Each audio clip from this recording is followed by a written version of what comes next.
Hi friends, അപ്പോൾ ഇന്ന് നിങ്ങൾക്ക് ഞാനൊരു അപൂർവ കാഴ്ചയാണ് കാണിച്ചു തരാൻ പോകുന്നത്. ഒരുപക്ഷെ ഇതിനു മുമ്പും പല ആളുകളും ഇത്തരത്തിലുള്ള കാഴ്ച കണ്ടിട്ടുണ്ടാകും. ഏതായാലും എൻ്റെ അനുഭവത്തിൽ ആദ്യമായിട്ടുള്ള ഒരു കാഴ്ചയാണ്.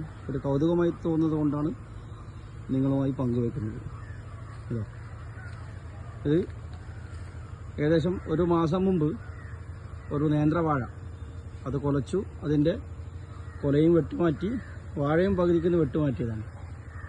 ഇപ്പോൾ ആ ഒരു വെട്ടുമാറ്റിയ വാഴൻ്റെ കാമ്പിൻ്റെ ഉള്ളിൽ നിന്ന് പഴം, അതുപോലെ തന്നെ വാഴക്കൂമ്പും വളർന്നു വരുന്ന ഒരു കാഴ്ചയാണ്.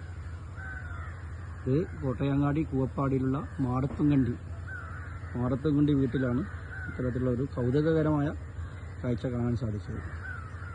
ഇതിനു മുമ്പ് ഒരുപക്ഷെ ഇത്തരത്തിലുള്ള സമാനമായിട്ടുള്ള ചില കാഴ്ചകളൊക്കെ കണ്ടു കാണും. ഏതായാലും എൻ്റെ ലൈഫിൽ ആദ്യമായിട്ടാണ് ഇത്തരത്തിലൊരു കാഴ്ച. അത് നിങ്ങളുമായി ഷെയർ ചെയ്യുന്നത്. ഓക്കെ.